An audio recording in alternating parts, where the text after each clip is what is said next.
Every sound has a story. Every shadow hides a tale. In the whispers of the wind and the silence of the night, secrets await those who listen. This week on Retraced Echoes.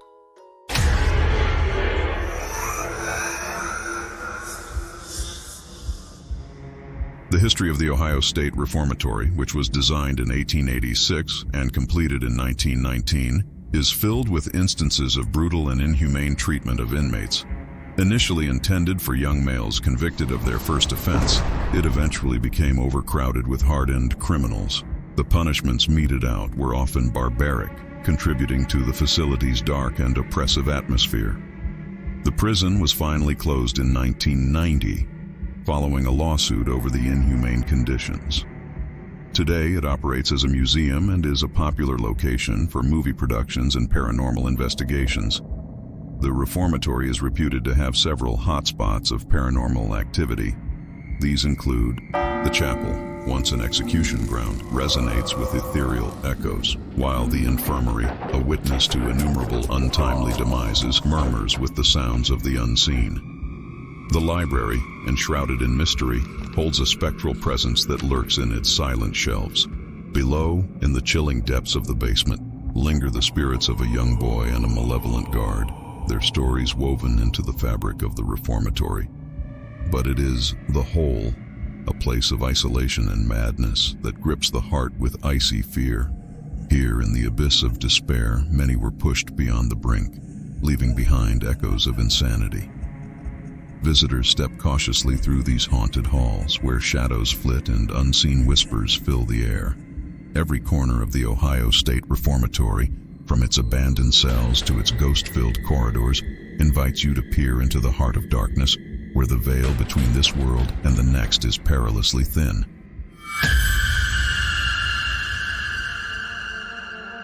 Hello, no one is available to take your call. Please leave a message after the tone.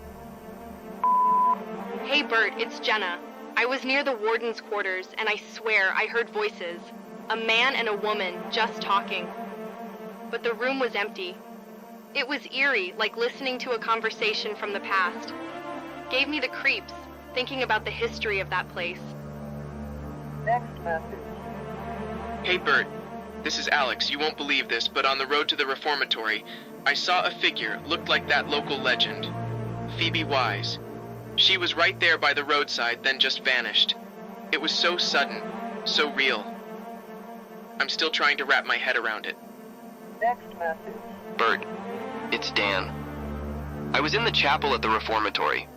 I heard voices, but there was no one around. And, this is going to sound nuts, but I felt something grab my arm, like a hand, but when I looked, there was nothing. It was like those ghost stories, but this was real. Next message. Hi Bert, this is Emily. I was walking through the inmates' graveyard near the Reformatory. My camera, it just stopped working, completely dead. And the weirdest part? I saw one of the metal markers move. Just a little, but it moved. On its own. It gave me chills.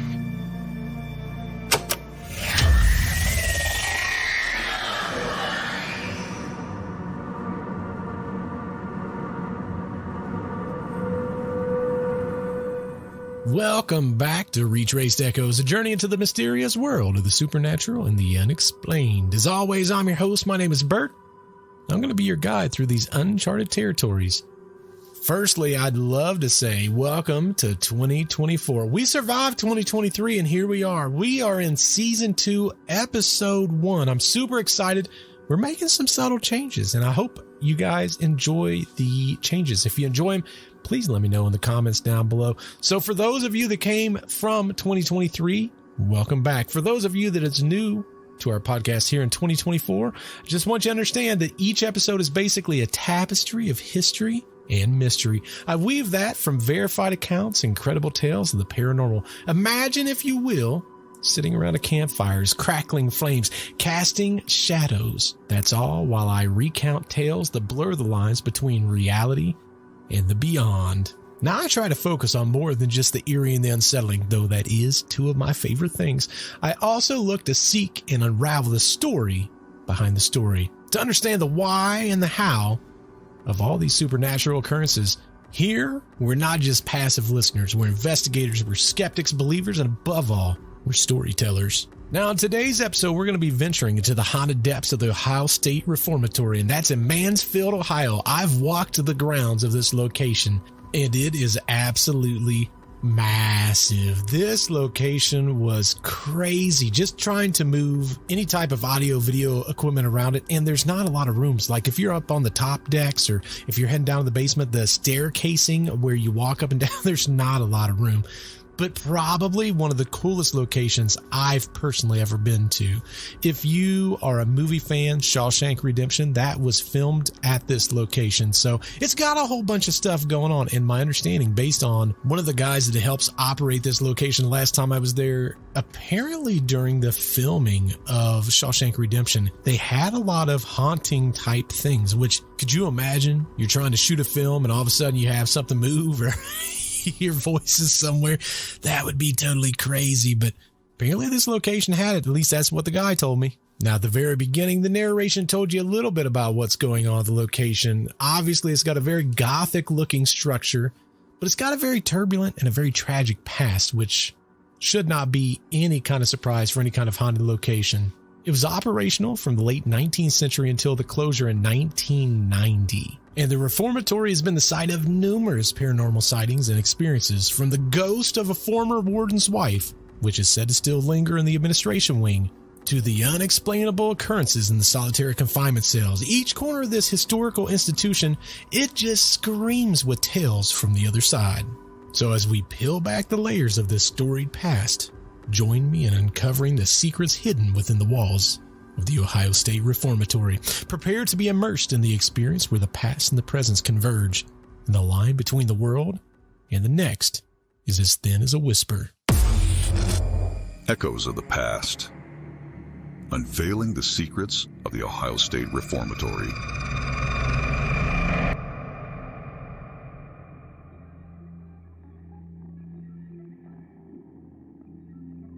I always say to understand the haunting, we have to understand the location. And this one, it's kind of an interesting one. The intent behind building this prison was to inspire reform in first-time offenders, which, very noble cause, but that is not what ended up happening between the walls. Instead of redemption and reform, the Reformatory became a place of profound suffering and despair. Over its 94 years of history as a functioning prison, the Ohio State Reformatory was one of the site of 200 documented deaths, including murders, people that unalived themselves, and the site of accidental fatalities. Now, the stories that emerged from the wall speaks of brutal treatment, inhumane condition, and tragic incidences that scared the souls of those who dwelled there. To give you an idea of kind of what was going on, there was one extremely brutal tale where a prisoner was gutted, sliced from hip to jaw by a fellow inmate. That's just to give you an idea of what was going on there. Now, not everything in the Reformatory is all dark. There is obviously some positive, well, I'm going to say positive. There's going to be gentle. We're going to say gentle. There's going to be gentle tales, and that being of Helen, the warden's wife, who died tragically in the administration wing. Her presence, along with that of her husband, is said to linger in the form of scents, sounds, and apparitions. Now, beyond the human tragedies that occurred within the walls of the prison, the Reformatory's land holds its own ghostly history. Prior to being a prison, the ground was that of a Civil War training camp where the very first reports of supernatural occurrences were recorded. Now, the soldiers, they were complaining of everything from unearthly visitations, mysterious voices, and unexplained phenomena, setting a precedent for the eerie happenings that would later engulf that prison. Now, today, the Ohio State Reformatory stands not just as a museum, but as a testament to the intertwining of history and the mystery that we always look for. As we explore its corridors, remember that every shadow, each whisper from the past tells a story of lives once lived and lost. The Reformatory, it's more than just a building.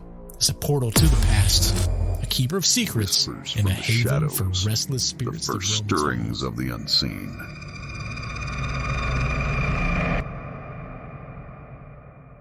Now, typically when I jump into the haunted location's first encounters, I start with the building itself. In this case, we're going to rewind all the way back to when it was a Civil War training camp. Now, when I say this land seemed to be a magnet for the supernatural, that is not an exaggeration. It was here that the earliest whispers of paranormal actually emerged. Soldiers stationed at the camp, they were the first one to report unsettling experiences. Probably one of the most notable accounts involved a soldier who claimed that he had been visited by terrifying apparitions, experience that was so profound to him that he was deemed unfit for duty and sent to an asylum. Now, these early encounters were characterized by the same disturbing pattern. They were unexplained voices that were emanating from the ground itself, strange visions, and items mysteriously relocating. Phenomena that defied logical explanation and left anyone who experienced them questioning their own senses, probably their own mind if we're being a buck. Now, as the Reformatory was built and began its operation, these eerie occurrences, they only, if anything, increased. They evolved, I guess is probably a better way to put it. The first inmates and guards reported a very oppressive atmosphere, and they would oftentimes report a sense of being watched by unseen eyes. It was as if the building itself almost absorbed the fear, the despair, and the anger of everyone that was in the building. Now, one of the earliest documented encounters within the prison walls involved a guard who reported hearing unexplained noises and seeing shadow figures in the corners of the cell blocks. Now, these sightings were often accompanied by sudden drops in temperature and the feeling of a malicious presence. Now, another early account came from an inmate who spoke of seeing ghostly figures in the infirmary, this obviously being where many prisoners had died under very dire circumstances. Now, these initial encounters laid the foundation for the vast number of ghost stories and legends that the Ohio State Reformatory is known for today. They mark the beginning of a haunting legacy, one that suggests that the Reformatory is more than just a collection of cells and corridors. It's a place where the veil between our world and the unknown is remarkably thin. Spirited tales, unearthly accounts from the beyond. Next, we're going to be diving into everyone's favorite, which is the ghost stories. And as we explore the chilling tales and the sightings that have emerged from the location, it's important to remember that these first encounters are crucial. Because technically, they're not just stories. They're a window into the world that defies our understanding, a glimpse into the unknown that still haunts the Ohio State Reformatory. In the heart of the Ohio State Reformatory, there lies a chapel, a place of worship turned into a hunting ground. This story, woven from the threads of numerous eyewitness accounts, tells a tale of the unseen and the unexplained. On a cold, moonlit night, a group of paranormal investigators set out to explore the Reformatory. The chapel, with its grim past as an execution ground, beckoned them. Armed with cameras and voice recorders, they ventured into the sacred space, unaware of the chilling encounter that awaited them. As they set up their equipment, one of the investigators, we'll call her Sarah, felt a sudden chill. It was as if the temperature had dropped several degrees in just a matter of seconds. The hair on the back of her neck stood up, and a sense of dread filled the air. She glanced around, but nothing seemed out of place until she saw it, a shadowy figure, fleeting and indistinct, appearing in the corner of her eye, near the altar. When she turned to look, it vanished. Another investigator was reviewing photos taken in the chapel. In several images, he noticed strange light anomalies, orbs and streaks that had no logical explanation. He tried to rationalize it as just a trick of the light or maybe a camera glitch. But deep down, he said he felt as though these anomalies were different, almost as though they had like an otherworldly quality to them. Later on that evening, as the group decided to gather and discuss their finding, a skeptic on the team scoffed at the idea of ghosts, but her skepticism was about to be challenged. As she walked past a series of the pews, she felt a firm grip on her shoulder. Startled, she turned around to find no one was there. The grip was so real, so tangible, and for a moment, she thought one of her colleagues was just playing a prank. But it didn't take her very long to realize that this was no human hand. As the night progressed, the team experienced more unexplained phenomena. Whispers filled the chapel, voices of an unknown origin that seemed to speak in a language that was lost to time. The sound recorders picked up these eerie whispers, adding another layer of authenticity to their chilling experience. As dawn broke, the team left the chapel, each member carrying with them a sense of awe and unease. The chapel at the Ohio State Reformatory has revealed its haunting secrets. leaving the investigators with more questions than answers. Was this the ghostly encounters of those that was executed that lingered within the chapel? Or something else entirely? The mystery remains, shrouded in the mists of the supernatural.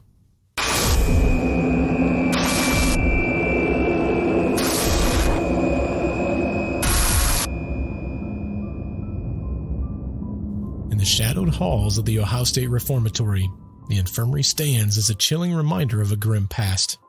This tale, stitched together from an account of those who dared to venture into its forsaken place, speaks of a sorrow that refuses to be silenced. On a dark, eerie night, another team of ghost hunters enter the infirmary, a place where pain and death once reigned. The air was thick with the weight of untold suffering, and every step seemed to echo in the empty corridors.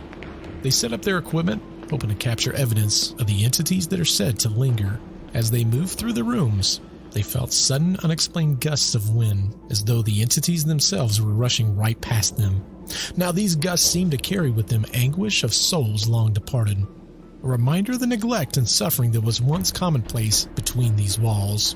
Amidst the silence, a sound rose, soft at first, then growing in intensity, a moan disembodied and full of pain. The sound seemed to emanate from the very walls, a memory for the lives lost and spirits broken. It was as if the agony endured by the inmates had seeped into the very fabric of the building, doomed to replay their torment for eternity. One of the investigators said that she felt a sudden chill as she entered a room that was once used for treatments. The temperature dropped very rapidly as she could see her own breath in the air.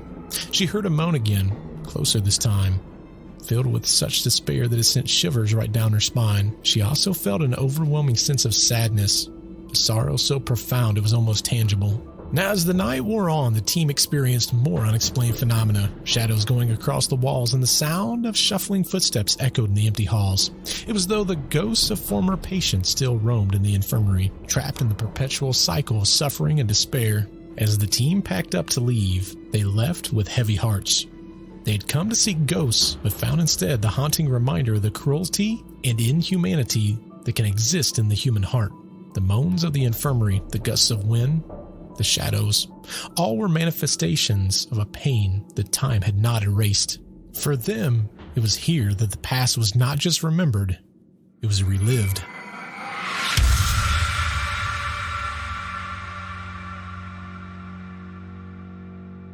Next, we turn our attention to the story of Helen Gladke. She was the wife of Arthur, who served as the warden of the Ohio State Reformatory from 1935 until 1959. They lived in the warden's quarters within the Reformatory, which was common practice for wardens at the time. The tragic incident occurred in the morning of November 5th, 1950. Helen was retrieving a hat box from the upper shelf of the closet in their living quarters. Unknown to her, a .32 caliber pistol, which belonged to her husband and was kept for safety, was also on the shelf.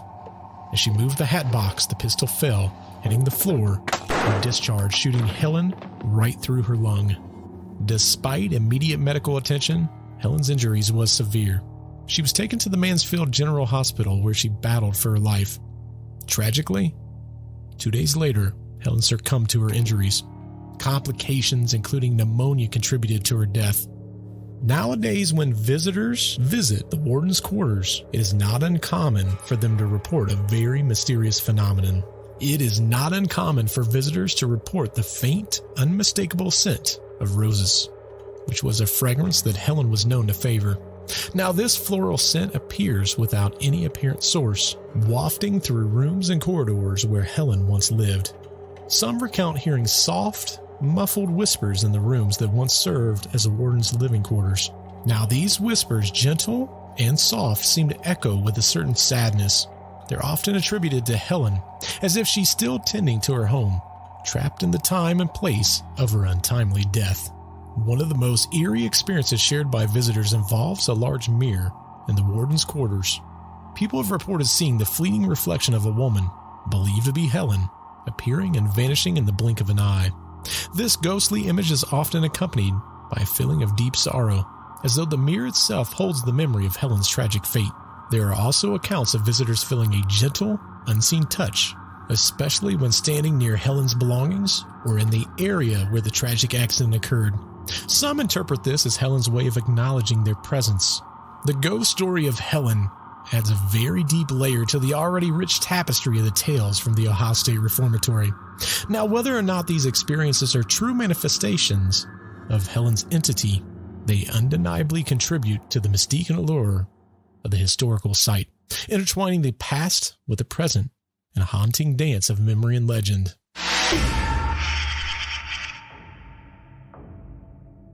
Beneath the looming structure of the Ohio State Reformatory lies the basement, a place shrouded in darkness and echoes of a tragic past. This story is pieced together from the whispered accounts of those who dared to explore its depths and encountered the spirits that linger there. The basement is said to be haunted by that of an entity of a 14-year-old boy. His life met a brutal end at the hands of cruelty. Beaten to death, it's said that this entity is trapped within these walls, a silent, shadowy presence that moves through the corridors with a sorrow too deep for words. It was on one winter night, a group of ghost hunters descended to the basement. The air was thick with unspoken heaviness, a sense of grief that permeated from every corner. As they navigated the dimly lit corridors, they felt an unexplained chill, a sign that they were not alone. While exploring, one of the investigators caught a glimpse of a shadowy figure darting across the hallway. He followed only to find the shadow disappearing within the walls. It was the fleeting image of a young boy that was heart-wrenching, a reminder of the tragic fate he suffered in this very basement. But the boy's spirit wasn't the only presence in the basement. There was also tales of a malevolent guard, a spirit filled with anger and malice. This ghostly guard was known to instill fear in those who encounter him, a stark contrast to the sorrowful presence of the boy. One of the team members suddenly felt hostility in the air. It was as if he was being seen and watched by unseen, judging eyes. The atmosphere grew tense, and the temperature dropped. As they ventured deeper, the group experienced a sense of dread. Unseen hands seemed to brush against them, and the sound of heavy footsteps echoed in the distance. The oppressive energy of this entity was almost tangible, a force of resentment and bitterness that roamed the basement halls.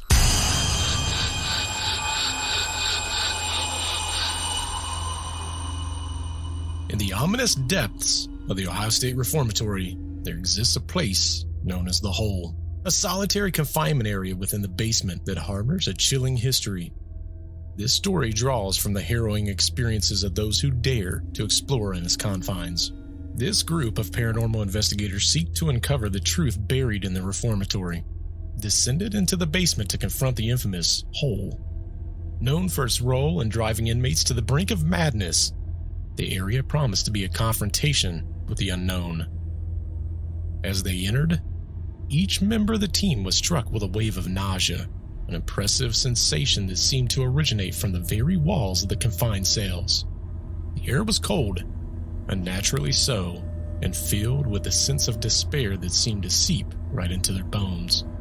The sounds that filled the Hole were perhaps the most unsettling aspects, whispered of deranged babbling, disjointed and frantic, echoing off the stone walls. These were deep and sorrowful moans that reverberated through the air, a testament to the suffering endured within the confines. As the team ventured further, they encountered shadows that seemed to move on their very own accord, darting in and out of cells. The whispers grew louder, more insistent, as if the very souls of the tormented were crying out for recognition, for liberation from their endless suffering. The longer they stayed, the more intense the sensations became. The feeling of being watched, of unseen eyes boring into their backs, was constant. It was an unescapable presence, a reminder that while the inmates have long since left, their spirits remain, trapped in the cycle of eternal torment. As they emerged from the Hole, the team was visibly shaken. The experience had been more than just an investigation. It had been an encounter with the raw, unfiltered emotions of despair and insanity. The Hole in the Ohio State Reformatory was more than just a physical space. It was a repository of pain and madness, a place where the barrier between the living and the lost was perilously thin. What did y'all think of these ghost stories? Now, these are just a few of the stories. I had a ton of different stories I could have chosen, and a lot of paranormal investigation teams have actually been to this location, including I've walked the actual walkways, the cells. I've been all over this location, and I can tell you, just from the small amount of time that I was there, there is definitely something there. Unfortunately, we didn't catch very much while we was there, but it's an amazing location. If you ever are in Mansfield, Ohio, you need to check this location out. And at the end, we'll put a little bit of info, and actually just go to the description down below. I'll put everything there so you know where you can check this location out at.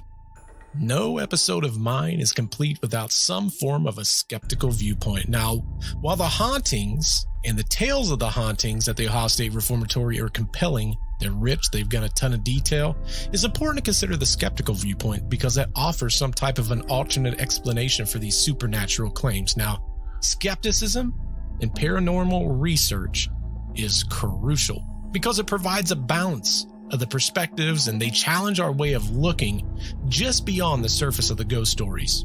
Typically, one of the first ones I jump into when I look at these skeptical viewpoints is going to center around the power of suggestion and psychological factors. Now, when people visit a location known for being haunted, they're often primed to experience something out of the ordinary. They kind of expect it. And this expectation can heighten their senses and lead, I hate to say it, but to misinterpretations of just natural phenomena. Sounds like creaking floors. Wind drafts can be perceived as something more sinister in a heightened state of awareness. So that goes without saying. Another big one that a lot of skeptics talk about is historical inaccuracies and myths.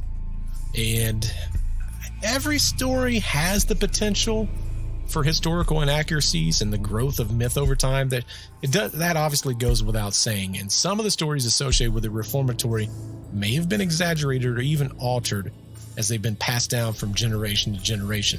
The tales, the spirit of Arthur and Helen, let's use that as a prime example. That could have been romanticized over the years, transforming their actual life stories into something more mythic, maybe a little bit more mysterious. Just something to think about along the way also. Now, another one I'm going to cover, and this is one that I dealt with while I was there, was environmental factors. They are a key point whenever we're looking at skeptical viewpoints. Now, the Reformatory is old. It's a very complex structure that can produce a variety of natural sounds and effects that might be mistaken for paranormal activity. The eerie atmosphere of just the prison alone adds to that. Then you add things like a little bit of confinement when you're in the hole. It could also play a significant role to how visitors interpret their experiences. When I was there was a ton of wind noise. There was so many random noises. And if something dropped, let's use, for example, if there's multiple paranormal teams, or if you have one paranormal team and you split it up, if someone drops something, it reverberates through the entire cell block and even through the entire building. You'll hear it. So again, something to kind of, if anything, make note of. Another thing, skeptics will often point out the limitations and misinterpretation of technology used in the paranormal investigations that happen there. So devices like EVP recorders, EMF meters, they can pick up a wide variety of natural interferences, leading to false positives. So without rigorous scientific controls, the data collected by these devices, in their opinion, can be misleading. And I totally understand what they're saying, but that's where you got to kind of investigate. You have a certain situation, you investigate and you rule out whatever could potentially be there that could be causing that false positive. Or if you can't find anything that would cause the false positive, or if you can't make it happen again, that's something you need to take note of. As we draw the curtains on this episode of Retraced Echoes, it's centered around the haunting depths of the Ohio State Reformatory. We kind of found ourselves at the crossroads of history, mystery, and the supernatural. Now, the stories that we shared today, from eerie presences in the chapel to the unsettling moans in the infirmary, they've transported us into the heart of the Reformatory's ghostly past. The narratives of shadowy figures, phantom footsteps, and the lingering spirits have added layers of depth to our understanding of this historical site. Now, if you found this episode interesting, I have 2 more channels you might want to check out. One of them being Retraced Stories. These are stories that you guys submit to me. I get a little bit of drama to them, a little bit of soundscaping. We add some music and chef's kiss. Maybe your story could be on one of my podcasts over at Retraced Stories. Also, if you like unsolved mysteries, you're going to want to check out a podcast that I do with a good friend of mine, Nick. The name of the podcast, Deceptive Reality. It's basically like the old unsolved mystery shows that was on with, listen, there was only Robert Stack. Okay. He was, when we look at unsolved mysteries, that, in my opinion, is unsolved mysteries. So you're definitely going to want to check that out. Don't forget to follow us on all of our social media channels for updates of upcoming episodes as well as exclusive content. Join us next time on Retraced Echoes as we continue to delve into the supernatural and the unexplained. But until then, keep your minds open, your hearts brave, and your spirits adventurous. This is Bert signing off, but the echoes of your stories still linger long after. Stay haunted, my friends. Until next time, goodbye.